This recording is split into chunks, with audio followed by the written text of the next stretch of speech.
Well, as I'm sure most of you realize, our today's speaker is Fred Colgan, who is presenting a revolutionary inspection, a revolutionary invention, which it's hard, if you haven't heard of it, to understand how important this is. And I hope you'll listen carefully as Fred goes over all the ramifications of the thing, because it's truly a transforming thing, particularly in Africa and Asia, where fuel is difficult to come by. And here it's almost a magical invention. On the more formal side, Fred Colgan from InStove, and we will be passing a collection thing. I have a basket sitting there. If I don't pass it around, please remind me, because InStove is probably one of the most effective ways to use some loose money to make something really important happen in parts of the world that need it. He's going to bring demonstration models. They're sitting here. You can't see if you're too far back, but they're here. And one of them is the newest version of a 20-liter version of the larger units. This one is designed to be carried as checked baggage without oversize or overweight fees. So it works really well for taking stoves to projects around the world. Also, Fred's wife, Lise, and I might just point out, if you're looking at this thing, Lisa's name is misspelled there. It's actually spelled L-I-S-E, but it is pronounced Lisa, so you probably would get away with not even knowing that. Well, she will also share her Africa experiences from a woman's perspective.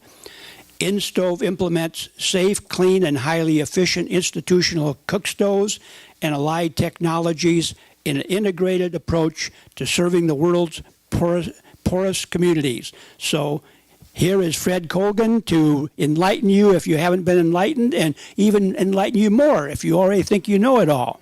Thank you.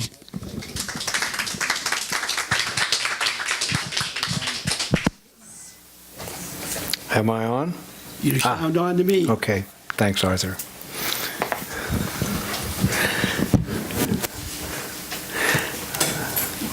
Well, good morning.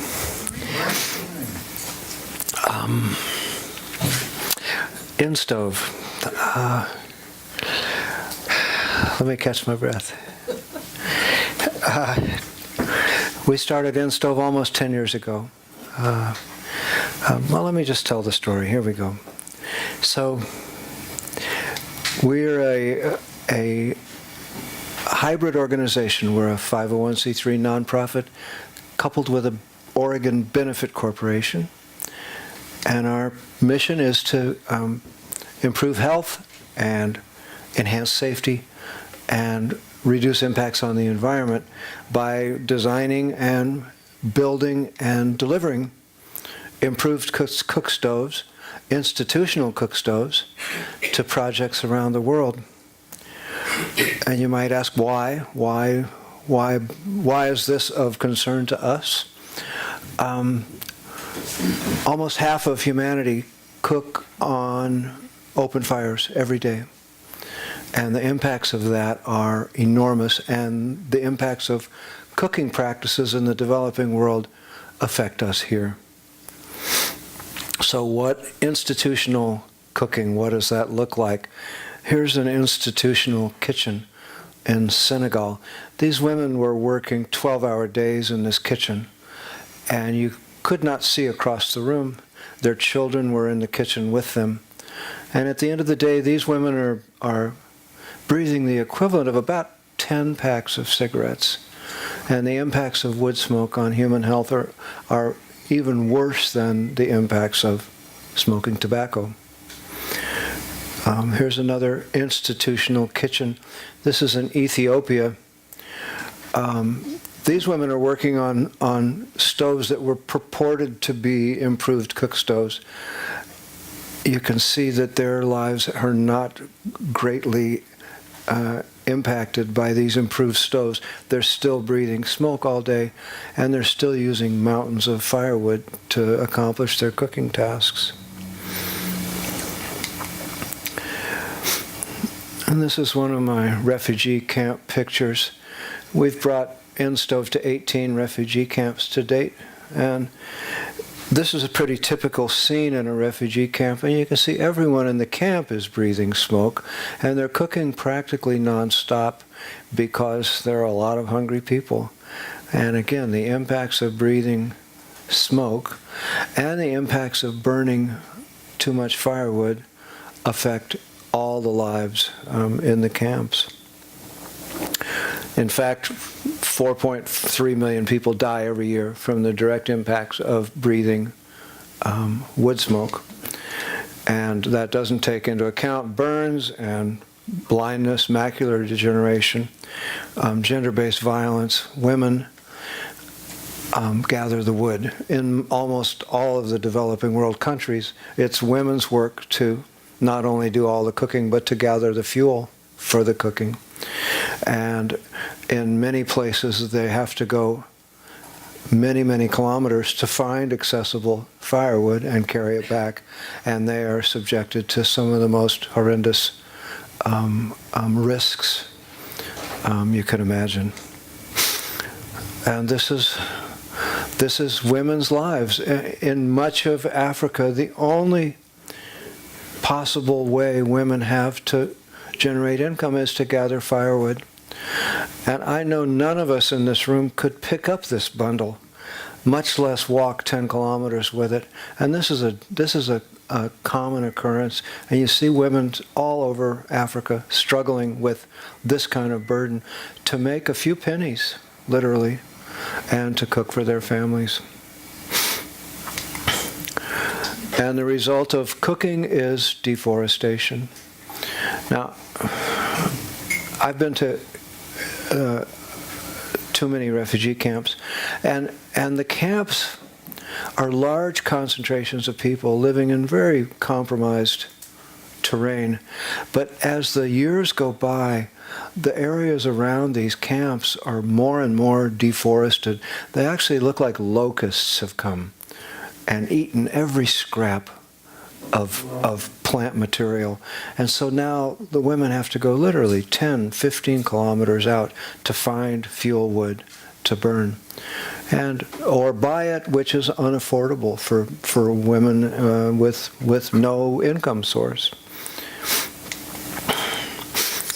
This is a picture from Senegal. And I use this picture because in the background you see the pile of firewood. This is a celebration in Senegal where a lot of people were gathering to be fed. And that pile of wood in the back was a 2-day supply for one kitchen in this town in Senegal. The typical method of cooking in the developing world is called a 3-stone fire. And that's literally 3 stones with a pot perched on top, and then a giant fire built underneath to cook the food. And it's enormously wasteful of fuel and energy. It's Stone Age technology. It really is obsolete today. And it's our vision that we need to move this half of humanity who are cooking on biomass every day to modern technologies that are going to eliminate a lot of the impacts of over-harvesting firewood. The most harmful is charcoal production. And flying across Africa, you'll see these giant clear-cut circles. And in the middle will be a little gray dot. And what they've done is cut the forest completely to the ground and dug a hole in the middle and made charcoal to bring to the cities to sell. And it is the most impactful element of deforestation across Africa and much of the developing world. The impacts of these cook fires exceed the tailpipe emissions of all the vehicles on Earth. Whoops, got ahead of myself. 1 billion cars, say 2 billion cook fires. The cook fires are doing more damage to the environment than the tailpipe emissions. Of particular concern is black carbon, which comes off of fires. and it's short-lived in the atmosphere, but it lands on ice, and it accelerates the melting of ice. And every year there are new stories about how well they underestimated the rate of ice melting, and cook fires are a leading contributor to that loss of ice and the raising of global temperatures. So how did we get involved with this?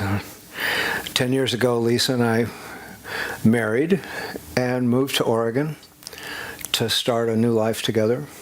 And we bought an old, odd property with an old slaughterhouse on it in a moment of temporary insanity, and fixed up the property and let it be known in our little town that we had property for rent. And an organization called the Aprovecho Research Center came and rented our space. And these guys have been working on cooking and cook stoves for 40 years. And 40 years ago, one of their volunteers there invented technology called rocket stoves. And rocket stoves are what our stoves are. The principles of rocket stoves are what our stoves are based on. And it really is a simple set of design principles. It actually fits on one page, the rocket stove principles, and it points in the direction of a way to make cooking cleaner and safer. And at Aprovecho, I met this guy, Damon Ogle. He and I were volunteering, and it was one of those lovely moments in life where you meet your alter ego, and he and I formed a partnership in a matter of weeks, and 10 years later, we're still thick as thieves and getting older, but still enjoying the journey together. And when I met Damon, he was just back from Uganda, where he had gone the previous year with some sample materials, and he hired some local guys in the field, and he made some prototype cook stoves. And he went back a year later then to see how these different material combinations had held up. And from that pilot project, we informed the design and the materials side of our stoves.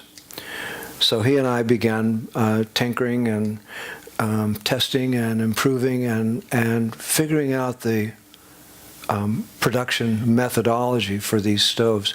So Damon's an engineer, I'm an old home builder. Between us, we had the skills necessary to not only design the stoves, but to figure out a way to build them, and really to build them anywhere on Earth. And I'll come back to that idea. In 2010, we got our first contract to bring stoves to the developing world, funded by GIZ, which is the German Development Corporation. And I went to Bida, Nigeria in the north with 3 stoves and installed them in a girls' high school. 1,200 girls. We installed 3 stoves, and they began doing all their cooking on those 3 stoves. And it was my first time to Africa, and our first time to actually test the stoves in the field. And this is our vision. These are women cooking in a kitchen with no smoke. The stoves stay cool to touch, so you cannot burn yourself on them. And I had an African staff member, and she said, what InStove allows is for us to cook with dignity. She said, at home, when we were having guests, we would cook the meal, and then we had to go change our clothes and shower because we smelled like smoke. And she still doesn't quite believe. When she first saw an InStove, she said, that's not possible. But it is. And I include this picture because in Bida, in this first project, one of the cooks asked me, Mr. Fred, can we use other pots on your stove? And I said, no, absolutely not. And I turned my back and came back a few minutes later, and they were frying bean cakes in this crude wok-shaped frying pan. lesson learned. And our philosophy is that we include our beneficiaries in our design process. And it's the only way we can be successful in working in the developing world, is to bring products that people really want and that people have input into the design of. I knew this, but it's good to be reminded that you have to listen to the cooks. You have to listen to Mama if you want things to be happy. So I went back after a year, and the head cook told me this: with the new stoves, my eyes don't water, my chest doesn't hurt, my back doesn't ache from bending over the 3-stone fire, and my baby has quit crying.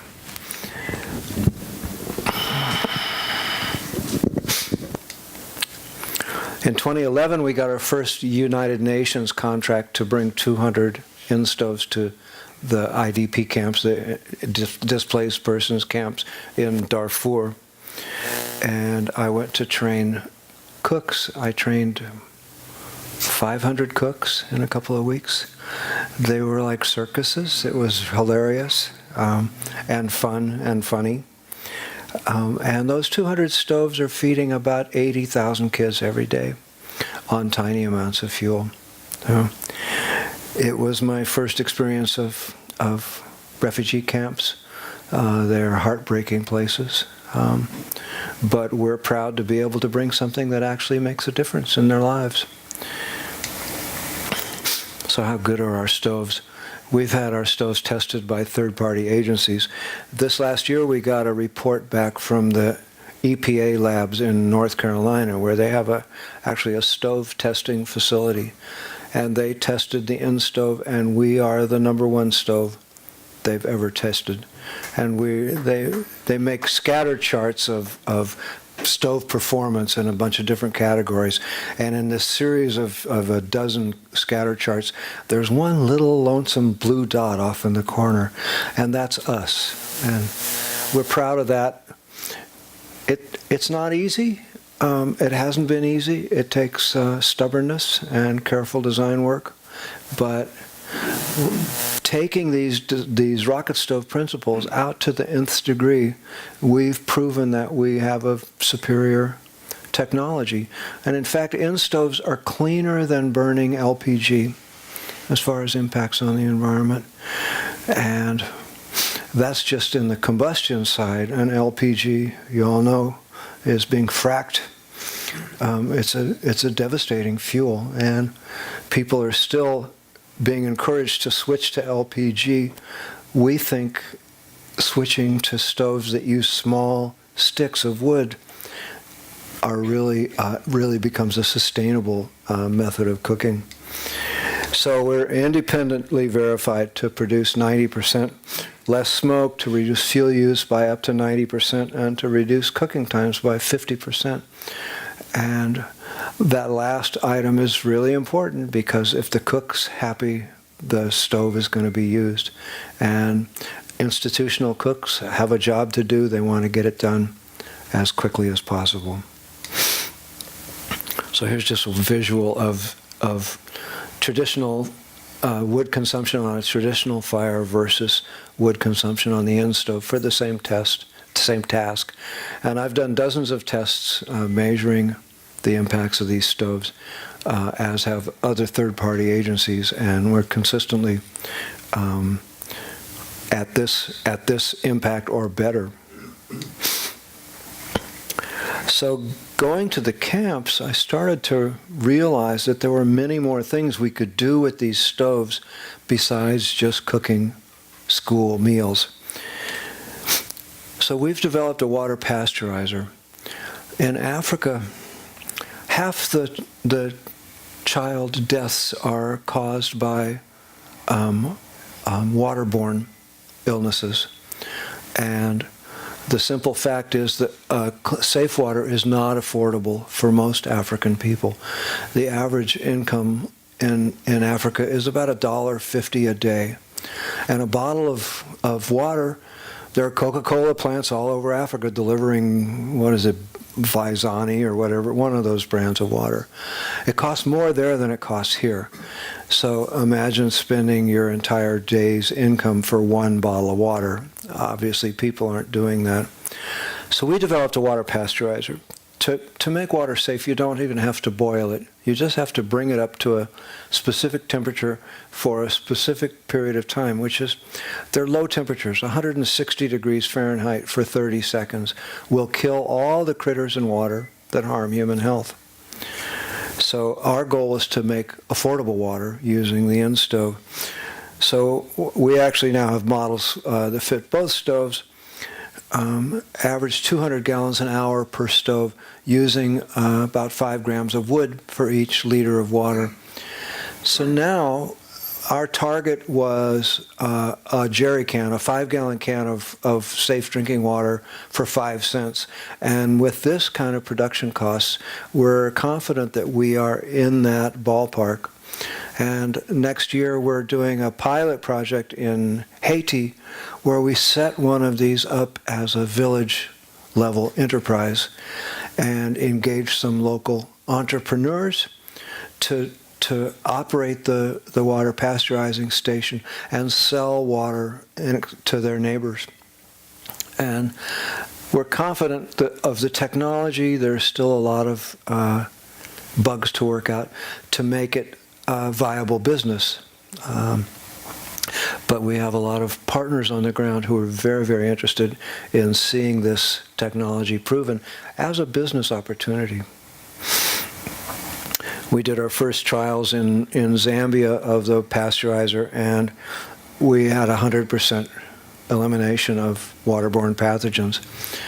There's a guy on his way to Oregon now with a big jug of highly concentrated E. coli and other nasty critters, and we're going to do our second tier of testing of the pasteurizer, where we put billions of colonies through our pasteurizer so that we can come up with a metric of parts per billion of elimination of pathogens.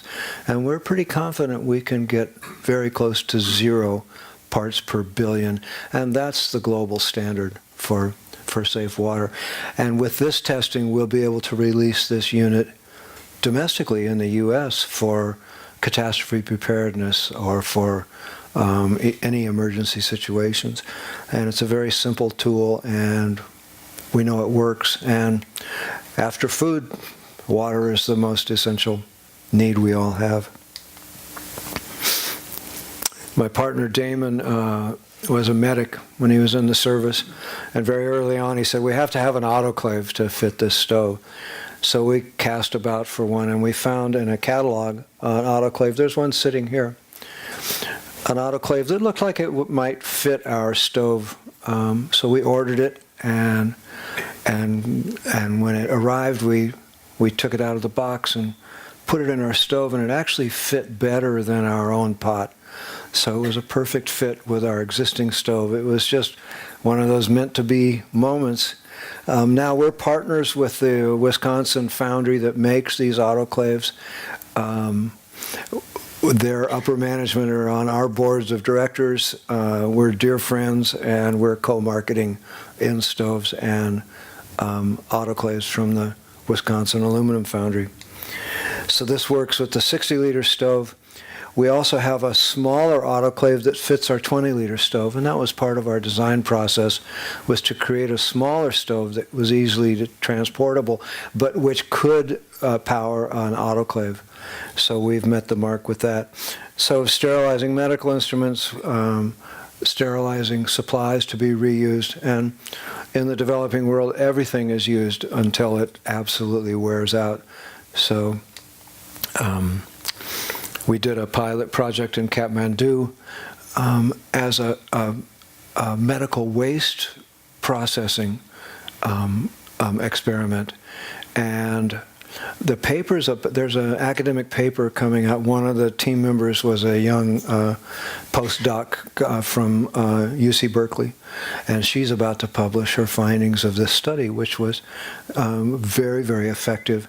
And the waste stream out of hospitals in the developing world is terrifying, and it's a huge disease vector because they just dumping this nasty stuff in the waste stream, and bad things happen. So using the autoclaves to sterilize makes everything neutral. There's no more pathogens in the waste stream. A stove factory in a box. So from the beginning, we designed the stove and the construction process to be transportable, so that we could build these stoves anywhere on Earth. And Stove Factory in a Box is a shipping container, a training consultancy teaching people how to build the stoves, and then establishment of local production. So we have one pilot of our factory in a box. We brought all the tools and all the materials to Nigeria. We went with some of our team and trained 10 guys to build stoves. At the end of a month, they were at full production. We know the model works, and there was zero waste. At the end of 1 month, they had not ruined any parts, which surprised us all. We know the model works.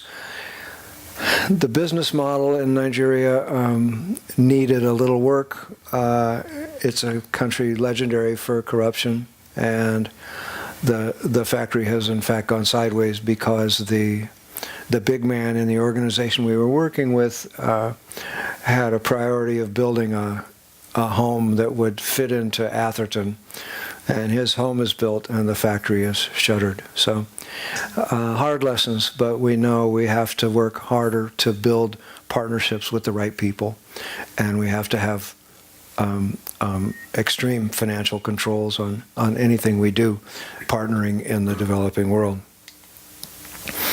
But this factory, it was a joy. These guys were all graduate engineers, and they had never done a day's work in the field they were educated in. In Nigeria, the unemployment rates hover around 50%, and there's no work for engineers. They're hugely overeducated, and these guys were just, it was such a joy to see them really get their hands on what they had been trained to do.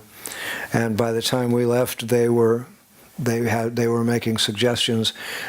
I wish we still had this team as collaborators, because we would be improving our stoves if they were on board. But that's our first batch of African-produced InStoves.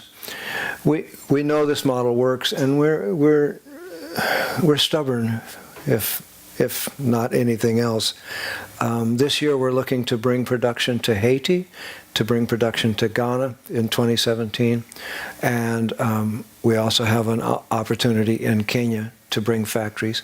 And putting factories on the ground will make a big difference in bringing technicians to bear, so we have people on the ground who can train cooks, who can service the stoves, who can replace parts when they wear out, and keep these stoves in service for a decade is our estimated life, and that's holding out. These stoves last a long, long time. So our priorities now are to open these foreign production units, like I said, in the 3 countries on the top of our list. We're still working to improve our processes here. We've been hiring shops to laser cut our materials. The input side is very high tech.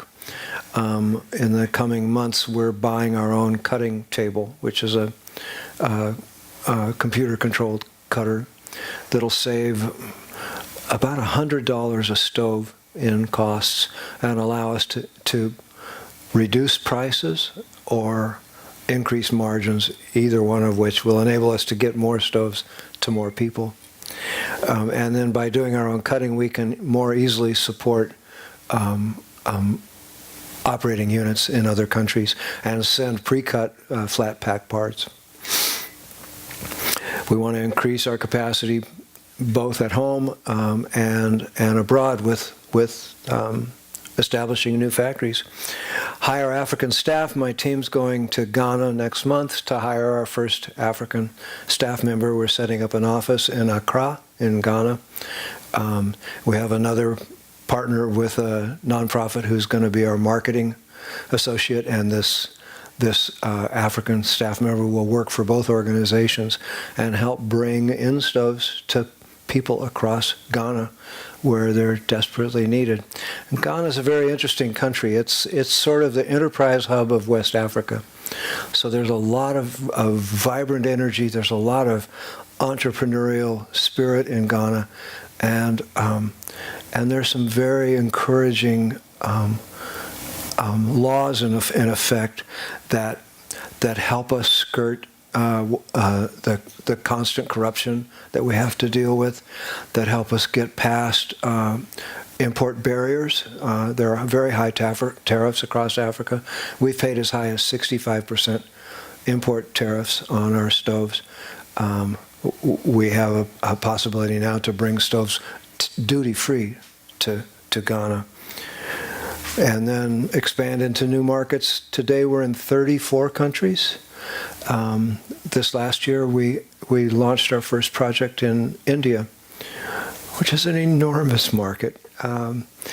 We estimate 50 to 75 million units could be the Indian market for InStoves. So it's not that we're not aspirational. We see huge potential there and elsewhere. So what can we do together? I'm going to talk about Ghana because it's kind of our bright spot right now. So in Ghana, we're in touch with Connor Robinson, who came through the Foundation Beyond Belief and is the head of the Humanist Service Corps in Ghana. And Connor is working with witch women, who are women who have been ostracized from society for being smart or being healers, or there are a number of reasons. People who survive disease can become witches. Connor's working with these women to bring economic opportunity so they can survive, and their survival is at stake. So one of our goals in Ghana is to create micro-enterprises, and we're intending to do that with the Humanist Service Corps, among other agencies. This woman, there's a woman named Delilah who has a radio show I've never heard, but she's apparently well listened to. She came by and bought a stove and somehow got it on a plane with her and flew to Ghana. And the day she arrived, she sold the stove to a small group of women. And the first day they had it, they were making plantain chips to sell in the local market. And these women now have a thriving enterprise with an InStove. The key is being able to afford the firewood to make a product, and they wouldn't be making plantain chips on 3-stone fires because the wood used would exceed the value of what they were making. With an InStove, they have a business that makes sense and makes money for them even after they pay for the stove. We want to replicate this across Ghana as small business development with women, and our focus is all on women. African men do not make good business partners. African women do. And this is the Ojoba Collective in northern Ghana. And this is 417 women have banded together to make a collective, a cooperative, to process shea butter. Do you all know what shea is? S-H-E-A. It's a tree that grows wild. It can't be, nobody's been able to farm it, but they grow wild across a huge swath of the Sahel, which is the edge of the Sahara Desert, all the way from the Gambia on the west to Somalia on the east of Africa. And these shea trees produce a fruit that has a large nut, size of a avocado nut, or even larger. And women and girls go out into the forest and gather these nuts after they've fallen to the ground, and they take the fruit apart. The fruit's pretty worthless, but the nut then gets processed into shea butter, which is the basic ingredient of much of the cosmetics industry across the world. It's a very valuable, high-quality, oily product that women are able to process and make a living selling. So in Ghana, 1.2 million women make their livelihood from shea nuts. They go out and harvest it. They hull the nuts. They cook them several times, pound them, and then process them into shea butter. Each step of the process that they can do themselves, they make incrementally more money. So women go out and harvest the nuts. They can sell them for pennies. If they hull the nuts and pound the hulls away, they can sell them for a little bit more to final producers. But if they do the final production, instead of pennies per pound, they can sell shea butter for many dollars per pound. And in European markets, shea butter is many dollars per ounce. It's a very valuable substance. So at the Ojoba Collective in northern Ghana, first they got a 100-liter stove, and their profitability changed overnight. They were cooking the shea butter on open fires, and using the stove, they started using almost zero wood. The women were really excited because they could use scrap wood like this from the forest floor rather than buying firewood. And they're making the shea butter now with found wood without doing all of the environmental impacts of harvesting and over-harvesting firewood. In fact, tragically, across that whole sector, people are cutting down shea trees for firewood. Now, it takes 25 years for a tree to come into productive use, and it's just an unbelievable tragedy to see that happening. But again, we have an opportunity to make a real difference, and these are literally millions of women making their livelihood doing this. But wait, it gets better. This is a briquette press. When I got back from Darfur, the stories of women collecting firewood were so horrendous. We set about making a device to make fuel out of something other than firewood. And we developed a briquette press to make stick-shaped briquettes out of anything that's cellulose-based.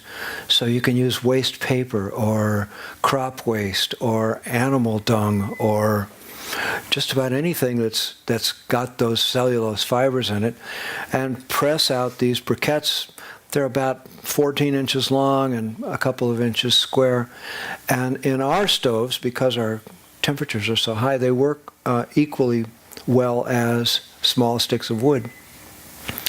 So at the Ojoba Collective now, we shipped our prototype press there. The women are taking the waste product from manufacturing shea butter and making it into briquettes. They're adding a little bit of found animal dung, and they're powering up their InStove with briquettes that they make themselves. And I have pages and pages of reports back from these women who are just ecstatic because they've closed the loop. They're using what was formerly waste to power the system. The loop is closed. Yeah, and they're so excited. So this briquette press was a little bit of mission creep for us. One of these weighs a couple 100 pounds. It was never anything we were gonna produce and try to ship around the world. But what we've done is we give blueprints for this to anybody who wants it. So now from the Ojoba Collective, they're working with some local blacksmith shops, and they want to make hundreds of briquette presses all across their sector of Ghana. And right now they're using this press every day to make briquettes, not only to fire their shea butter production, but to fire their stoves at home for cooking. And they're selling briquettes to their neighbors for tiny amounts of money instead of firewood. So it's been pretty amazing journey, and it's pretty simple technology. It's just a little bit of elegant simplicity in engineering to make a press that can deliver these briquettes fast and easy, and as something that women or children could operate. And it's kind of a sample of what's on our list of research and development projects. Some of it we intend to bring into our own stable of products. Some of it we'll just give away because the need is so great. And we all win when technology like this takes off. So, InStove. So this motto we wrote about 6 years ago, but now with 3 stoves, we may have to change the motto. So, and I have up here some samples. So over here is a 20-liter stove. This is a brand new product, and we developed a 20-liter stove to be carried as checked luggage. So I've carried it all around the country for $25. I can get it anywhere in the country. I haven't taken it overseas yet, but the same rules apply.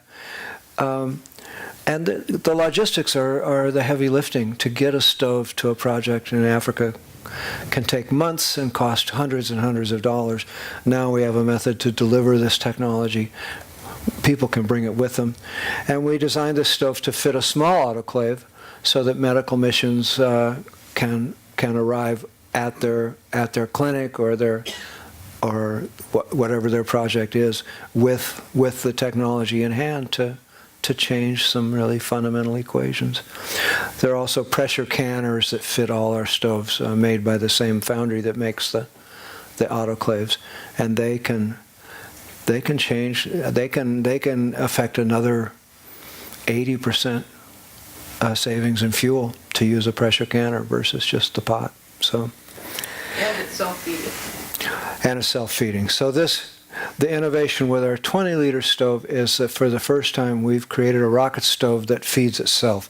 So in our standard stoves, it's a horizontal feed tube, so you have to advance the sticks into the fire pretty regularly. 6 or 7 minutes, you need to move the sticks in an inch to keep the fire going. In this stove, you put the sticks in, you put long sticks in, and they just advance into the fire slowly as they burn. In fact, it's cleaner with gravity than with hand feeding because there's no room for operator error. You can't feed it too fast unless they change the rules of gravity, which maybe is on some politicians' agendas. But and we're going to retrofit all our stoves to have this self-feeding feature because it makes it much more versatile, much more user-friendly. And for a place like the Ojoba Collective or the shea butter production, where they're running the stove for 6 or 7 hours a day, we've just eliminated an hour of work in fire tending by creating this self-feeding stove. So how can you all help? There are a lot of ways. If you know any... Am I out of time? Oh. You got till 15 after. Okay. Well, we want to do Q&A, so yeah. Let me get quick, and then Lisa and I can answer any questions. If you know any journalists, we would like to meet people who can help us spread our story and talk about what we do and how we do it, and our aspirational plans for the future. If you belong to another organization who would like to host us, we'll be there. We're we're a short drive away. I have family in Palo Alto. I have a place to stay, and we will arrange other events in the valley. And this is a great place to be bringing what we do because of the entrepreneurial spirit of the valley. I think is a good fit with our ethic. Your donations we will put to good use. We're very stingy with our expenses, and we put the vast majority of all the money we raise to delivering these technologies to people who need them.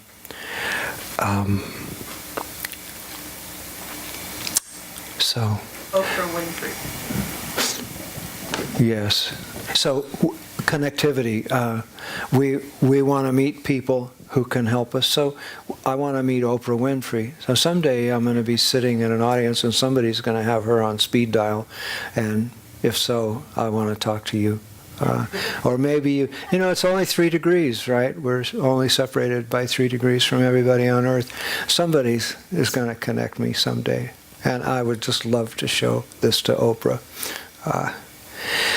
So we're a 501c3. Actually, we're a hybrid organization. We're a 501c3 nonprofit where we do the research and development, and we're an Oregon benefit corporation on the production side.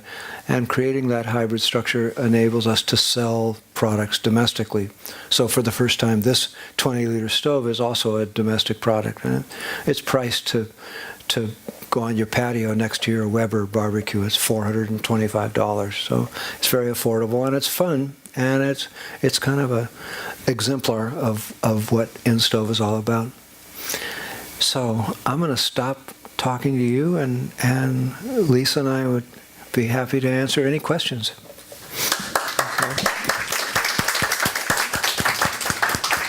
Coming up. Okay, remember, I'll bring the microphone to you. Try to get the persons who raise their hands in order. Well, that was an excellent lecture, very clear. Thank you. And the slides, the pictures are beautiful also. One thing called my attention. Every person there, this is a poor area, right? Nevertheless, they are dressed clean and even elegant in some point, no? So is that people specially selected for your pictures, or is that general in these countries? Generally, African women look like that. They're very, very proud of their appearance, and they spend a lot of their time washing clothes. And I think an average woman in Africa might own 3 changes of clothes. You know? So yeah, they take great care. Even in the refugee camps, people are very, very careful about their appearance. I see grubbier people panhandling on the streets in Eugene, Oregon, than I do in Africa. Not to romanticize it, but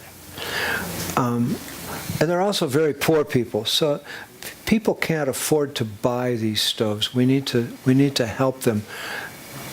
We don't want to give this technology away, but we do want to be able to provide financing. And now our whole thrust is on enterprise development.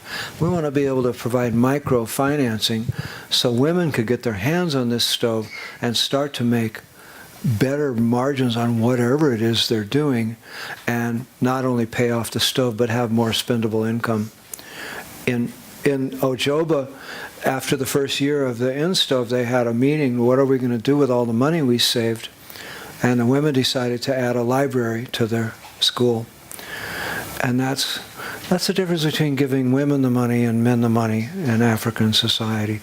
And that's our laser focus is to create opportunities for women, because it will be reinvested rather than wasted. Yeah. Yes. Hi. First of all, is there temperature control, and if so, what is the range? It's very easy So in cooking, so most institutional cooking are very simple cooking tasks, right? They cook big pots of some kind of starch, porridge they call it. For that you want high firepower. You pedal to the metal. You want to get it boiling and cooking as fast as possible. So for that you just put the maximum 3 small sticks, right? This is the perfect fuel for an InStove. And 3 of these sticks will keep one of these pots boiling away. But if you want to reduce the temperature, you just pull the sticks back or use 1 stick instead of 3. Well, I guess, well, I cook quite a lot with a wood-fired stove, and is there airflow control? Is there a way to manage fuel or air or both? It's just managing the fuel. So our whole design process was to build a stove with no moving parts, nothing to break. And it's all just the finessing the fire. So we have some chefs using our stoves who love it, and yeah, it's fun. If you're used to cooking on wood, you would love cooking on an InStove. Yeah. I would just say also that these women have cooked their entire lives, I mean literally, and so they are used to what fire does. So it's sort of like putting a duck in water. When they're showed one of these stoves, they already know how to make the fire hotter or to pull the sticks out and let it just simmer. So we're used to gauges and thermostats, and they're just used to the touch and the feel of it. So I guess that's, and the folks that we've sold to here in the country, there's a taqueria in Bend, Oregon. It has one of our big 100-liter stoves, and those guys have mastered it. You know, they just have figured it out. On that stove, they cook 800 pounds of meat a week on the stove. And they estimate they're saving $7,000 a year in production costs by not using propane, but using small sticks of found wood. So every couple of months they send us a $1,000 check to donate a stove to Haiti. And it's a fun success story, and it's something we'd like to replicate. I mean, taquerias, farmers markets, any place people are cooking for large numbers of people. Or wedding receptions. My son and his wife, who are involved in the organization, had 2 InStoves, actually 3, but one was just on display. 2 InStoves fired up that some of my Latina friends were cooking genuine, real Mexican tortillas and beans and what was the other thing? Chicken. Anyway, they were it was an InStove wedding. So that's available too. InStove catering, just another service. So. And we do cook. If you at some point you want me to come back and cook for an event, we could work something out, and we'll cook together. Arthur, yes.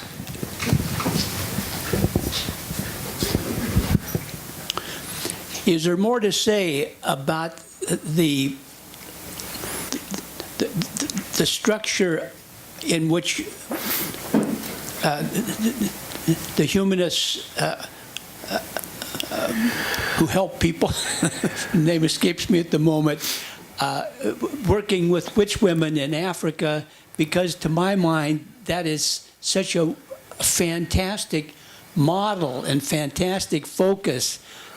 If you have any more to say about it, I would enjoy hearing it at least. Sure. Okay. Well, our plan for Ghana is to bring a container of stoves in the coming months for distribution across the country in pilot projects. And one of those pilot projects is with Connor, with the Humanist Service Corps. And so if you wanted to donate money as humanists earmarked for the Humanist Service Corps in Ghana, we would apply it to that specifically and report back to you on what we've done. We've been coming, this is the 3rd year we've been here, and the 2nd year the National Humanist Organization did a campaign for us and raised a significant amount of money, which we put to good use, but we'd be delighted to specify the Humanist Service Corps and have them bringing our technology to some really stressed out populations, women and girls. Contribution to them. Yeah. Do you carry a card reader with you? I don't, but I can take your number and we'll process it tomorrow. Okay, I'll do that. Or if I can go to your website, is there a way to contribute there? I'm not set up directly on the website, but up front here, so I have a sign-up sheet if you'd like to receive our newsletter, and I have some forms where you can give me your card number and I'll run it tomorrow. Or if you'll just leave me a place to send a check, I can. Or do you that. can send a check. Yeah. I would encourage you to have a card reader. I went to an organization's meeting last evening. Had no intention of giving any money. But they had card readers. It was just so easy. Yeah. And the inspirational appeal was so effective. It is. Actually, I think one of our younger staff has one, right? I think. Well, But we're not No. there yet. Most of us don't. Is there a show of hands? How many of you have your checkbooks with you? How many have checkbooks? How many have a credit card? Yeah. Point taken. Yeah. My relationship to technology is that I really need one of my youngsters, sort of like a Labrador Retriever, right here to help me over the hurdles. So. Anyway, I have envelopes here for your checks, and actually, there's a donate? Yeah, there's a donate. Oh, of course.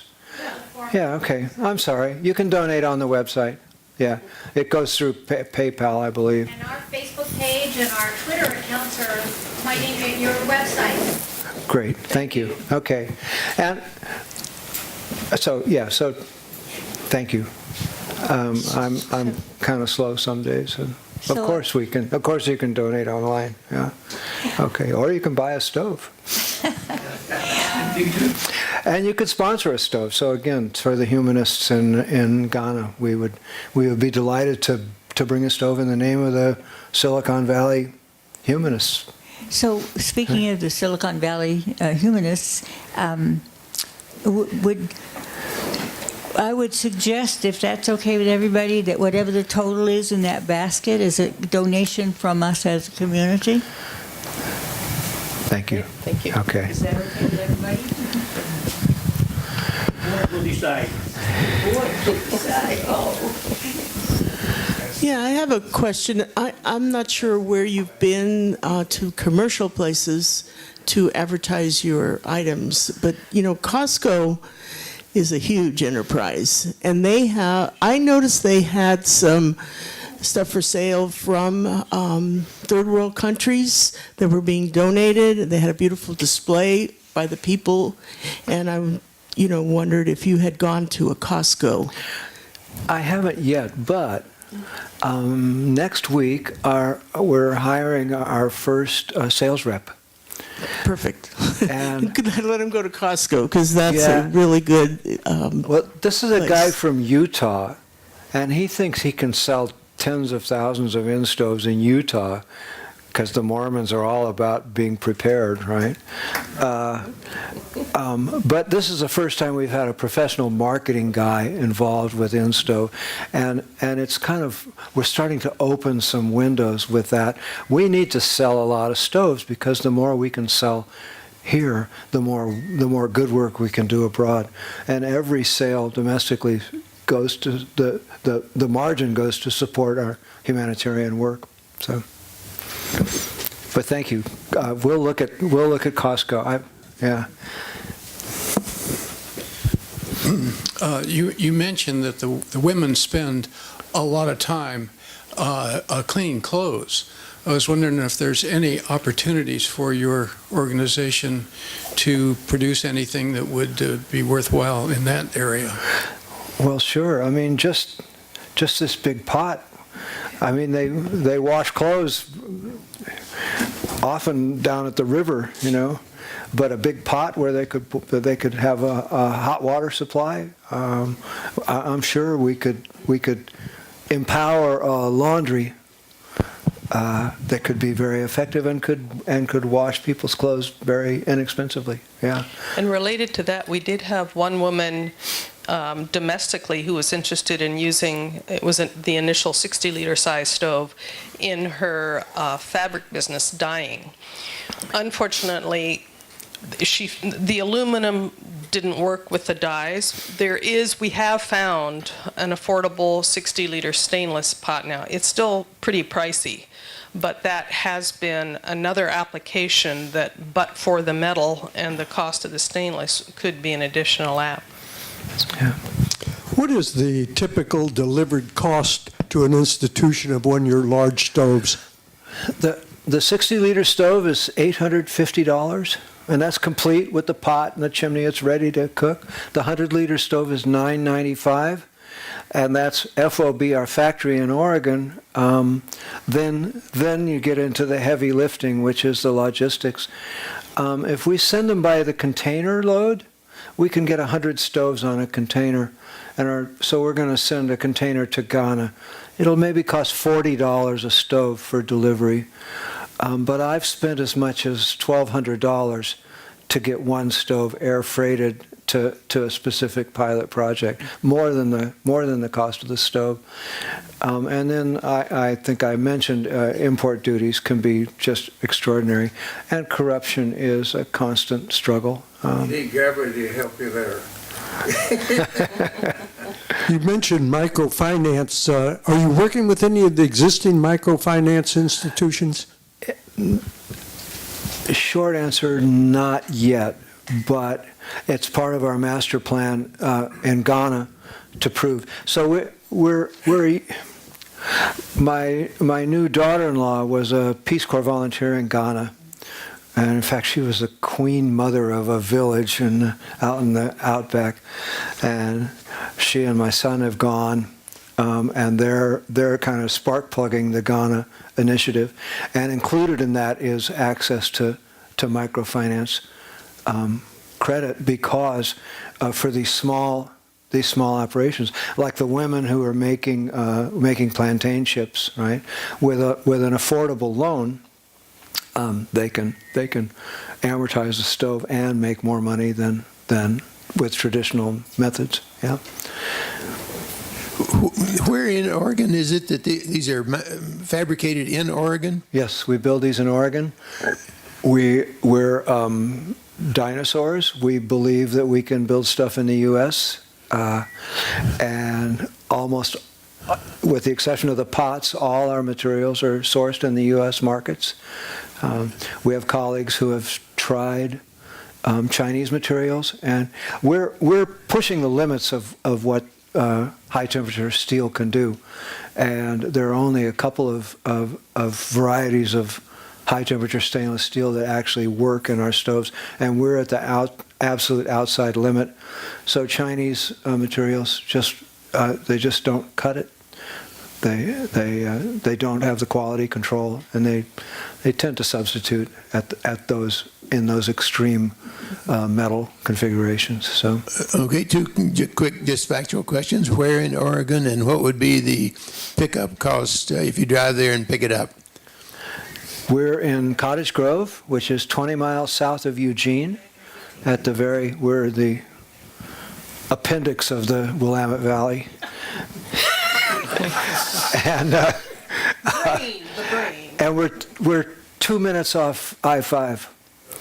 So yeah. Smaller units taking it up, they can check. Smaller unit, you could come pick it up, or they actually don't cost all that much to ship. I can ship one of the 20-liter stoves down here for I don't know, $50. Or maybe I can bring it down. Or if you have a Prius, as we have discovered, I can fit all these stoves. You can fit almost any of our stoves in a Prius. That's how we get around. Okay, well, this will be the last question then. Can we give our speaker another hand?